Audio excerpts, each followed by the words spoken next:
the Brock Purdy signing was always going to take with it a little bit of a fallout. But Colin Cowherd a couple of days ago actually said something totally awesome while also finding a way to totally put his foot in his mouth. In this video, we're going to look at the great thing that he revealed. Plus, we're going to respond to his obvious errors as well as the best thing that I saw today that will end the show with a little positivity and excitement at the end of the video. So stick around for all of that. Hit subscribe if you're looking for daily 49ers content. Appreciate you guys so much for being involved in the channel, for engaging. It's been a great time. I'm absolutely loving it. I live in Colorado, for those of you guys that don't know, and there are not many Niners fans. There are several folks out here that are diehard Broncos fans that also kind of like the 49ers. There's a lot of reasons for both connections, but it's so nice to be able to hang out with all of you 49er faithful. So let's get into first the signing. Oops, there we go. The signing for Brock Purdy. Okay, so obviously you guys know the details. We already talked about this. We covered this yesterday. But in this signing, the 49ers have given Brock Purdy $181 million in guarantees for a $265 million contract over 5 years. Now, the way that breaks out in AAV is 50... there we go. That's the button. 53 million AAV. And then the way that it breaks down in guarantees is wild. But if you put all of this, and we've talked about this before, I kind of hinted at this yesterday, but if you put all of the players, this data chart, by the way, is from SF Data Niners, who creates incredible content on Twitter or X or whatever.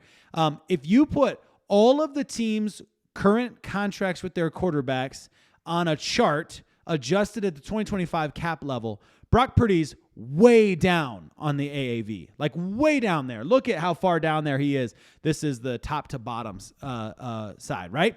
And then if you look at how the 49ers handled the deal with Brock Purdy in terms of guaranteed, he's way over on that side, showing that he is a high value total guarantee kind of, a lot of people talking about like the Deshaun Watson comparison there in terms of how much guaranteed he got. Obviously, it's not the Deshaun Watson deal. And people saying that, I think that they know that it's different, but I'm not 100% sure. So not a Deshaun Watson deal, but yes, I get where you're coming from in terms of so much guaranteed money, and that's where they've found a way to meet and be happy with one another's, what each party is getting in the deal. So there you go.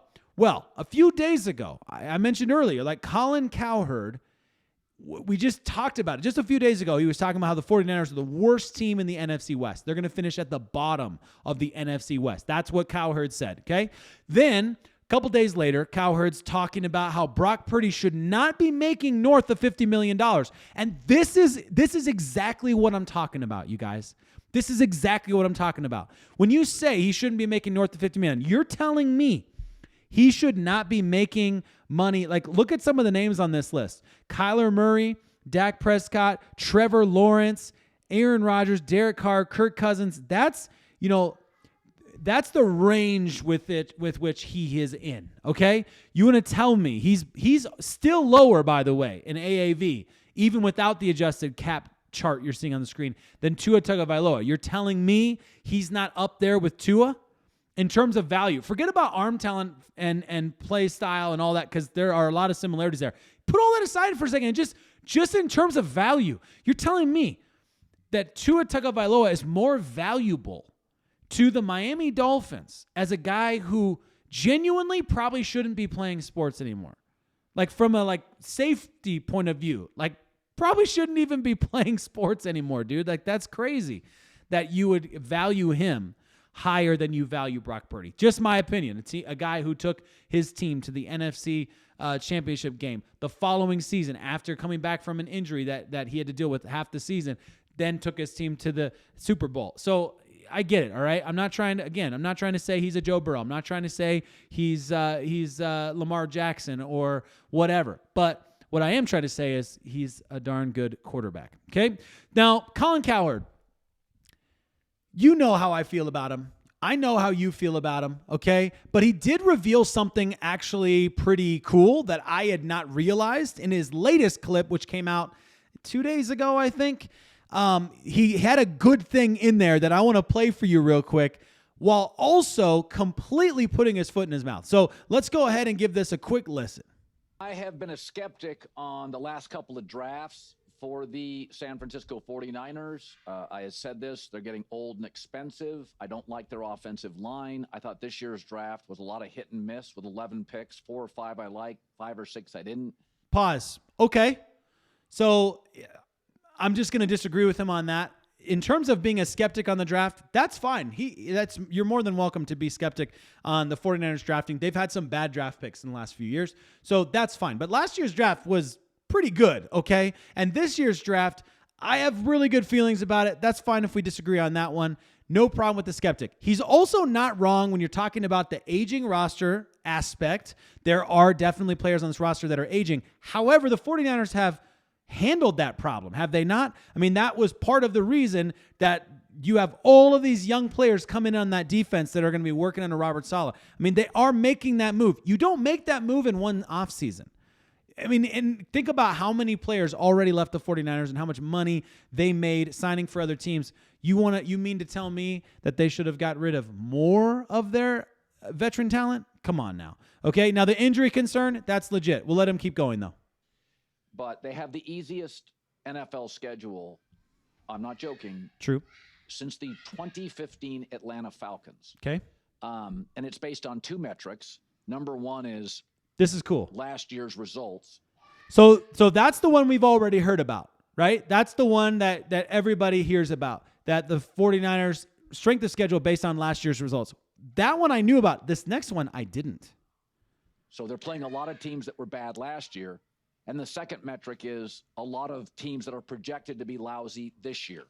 So that was new to me. That's really cool. The 49ers are projected, based on the win-loss projections for the teams in 2025, the 49ers are still on top of the strength of schedule, which basically, if you think about it, is taking into account what changes they've made in coaching, the changes that they've made in free agency, and the changes they've made in the draft. Okay? So between coaching, free agency, and the draft, all of these teams that the 49ers are playing, right, NFC South, AFC South, are still bad teams. They're still projected to be bad teams, and that's great for the 49ers, obviously. We'll let him continue. So on 2 different metrics, they've got the easiest schedule. Now, I will say Let's this. go. If you gave Patrick Mahomes, Lamar Jackson, Matt Stafford, Josh Allen this schedule, it is 13 to 14 wins. Pause. What is Colin Cowherd trying to say when he says that?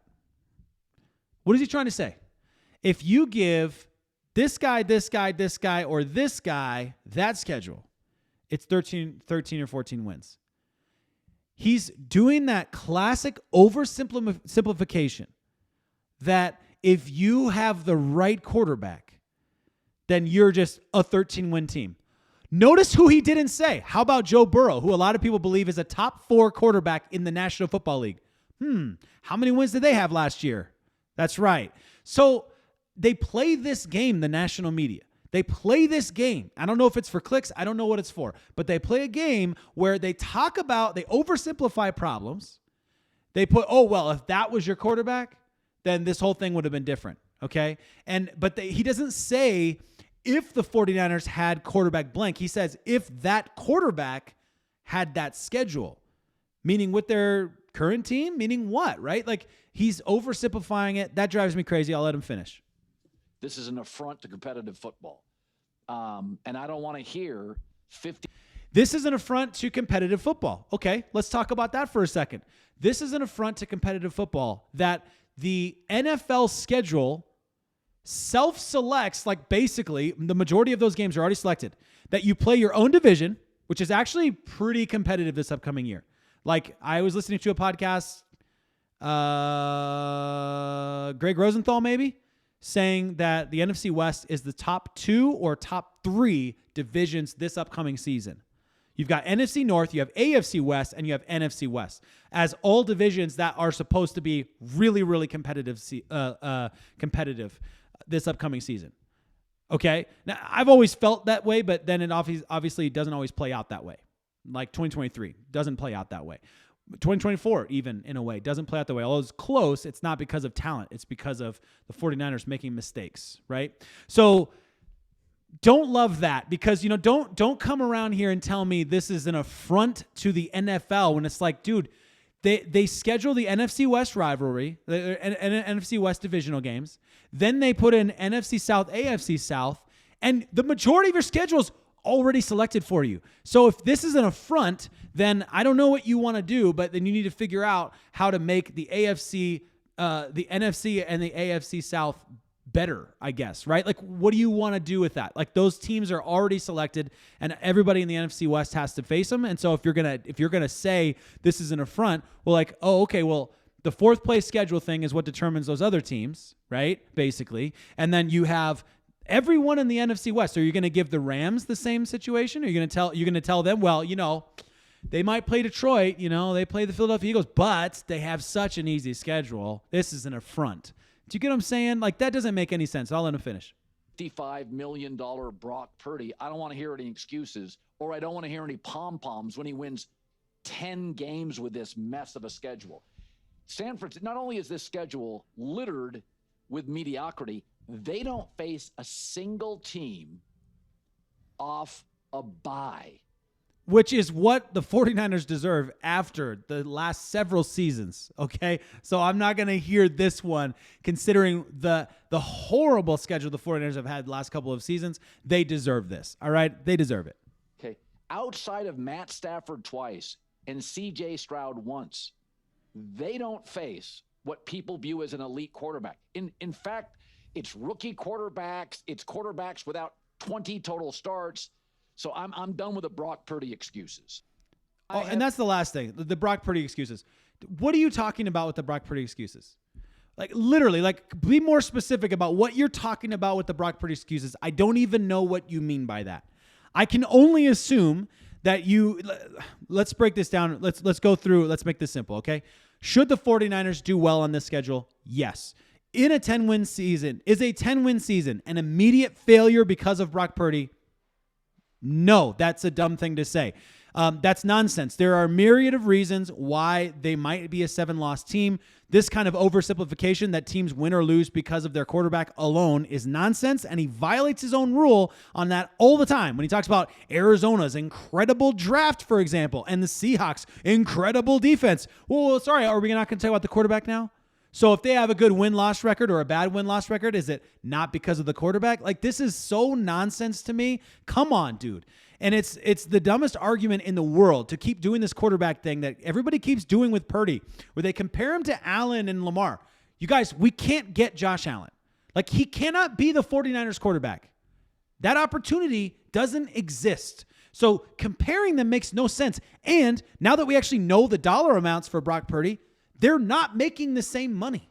So why are you bothering comparing them? It drives me absolutely crazy.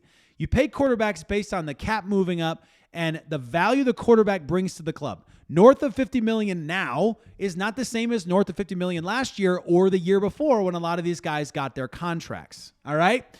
Let's move on from Colin Cowherd second. I get you're probably like ready to let me move on from Colin Cowherd. But I will say this is what Larry Krueger said. I thought he handled this really well. The 49ers are the worst team in the NFC West, says Colin Cowherd. Colin Cowherd, Purdy doesn't deserve $50 million despite the fact that he would be only the third quarterback making north of $50 million to lead his team to a Super Bowl appearance. Cowherd, the 49ers, the worst team in the NFC West, better win 10 to 12 games this year because Mahomes Allen would win 12 to 13 games with this schedule. Great statement from Larry Krueger there.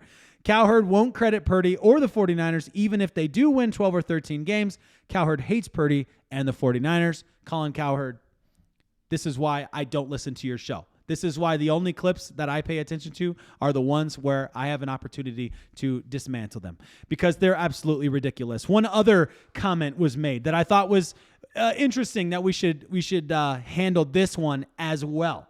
Okay, this coming from Adam Schefter on the 49ers saying, I'm just going to warn you, this is a team that has a lot of holes right now. Let me give you the full context. Here's the thing. They place the AFC South and the NFC South and have a last place schedule. Strength of schedule-wise or week of schedule-wise, maybe the most favorable schedule in the National Football League. It is set up for the 49ers to win. Agree. No one has a problem with that. We all agree.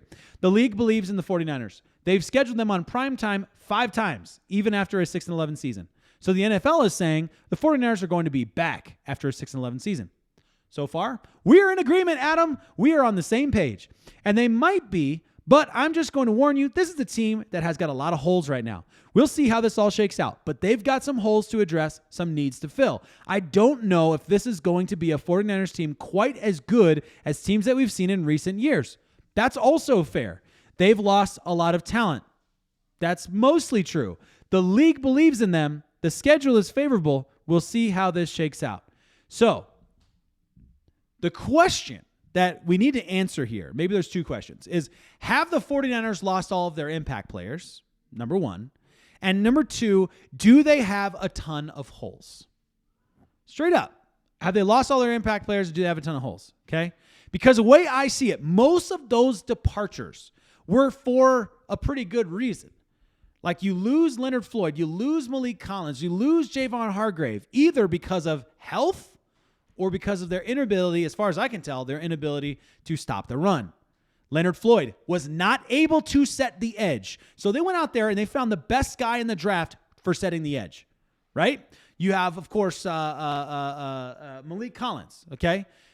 This guy, like I've said before, like it's not totally fair to judge his performance last year without having a guy like Javon Hargrave, who they expected to be next to him the entire season. That would have definitely been a different situation.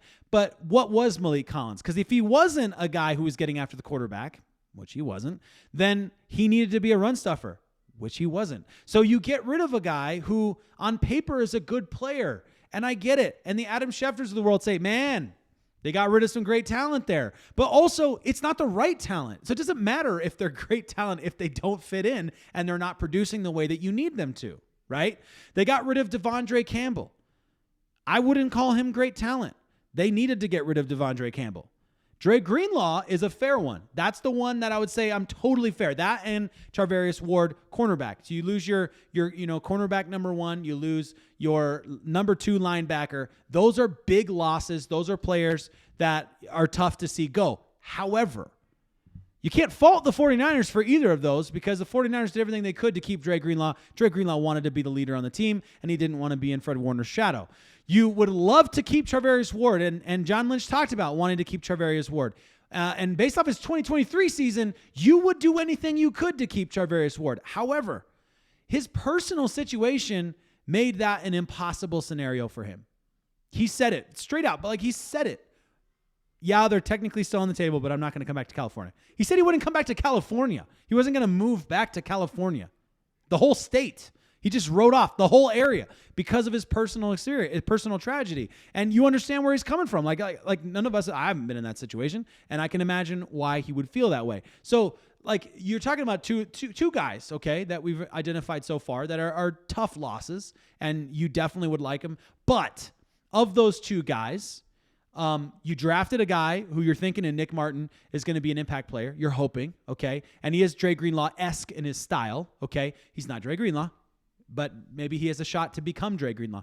Then you also have D. Winters, who by now is supposed to step up to be that guy. So if he's not that guy, then I get it. Maybe our linebacker core is not going to be as strong as it used to be, okay? That's fine. I accept that. I think Renato Green steps up again, because you typically see that, and he's going to be a little more confident in his footing as a guy who got a ton of experience, a ton of cornerback experience on his rookie year. And then, of course, you have Deommodore Lenoir, who it sounds, for all signs are pointing to being a lockdown corner for you, not a nickelback corner. So that is an interesting thing in itself. Boy, oh boy, I've gone really deep into this one. I should probably shut up now, but I did want to show you one thing. My favorite thing that I saw yesterday, actually, this pass from Curtis Rourke to Isaiah Nair. My goodness, doesn't that feel good to watch? Let's watch it again. I mean, why not, right? Just something to leave you with to make you feel good. Look at that. Absolute lightning. Absolute lightning. He's literally lightning. We are 10 days away from OTAs, and Brock Purdy's got his deal done. George Kittle's got his deal done. That means we're in a fantastic position, a great position heading forward. I cannot wait. I will see you tomorrow in tomorrow's video. I'm still here. The button didn't work, so we'll try that one more time.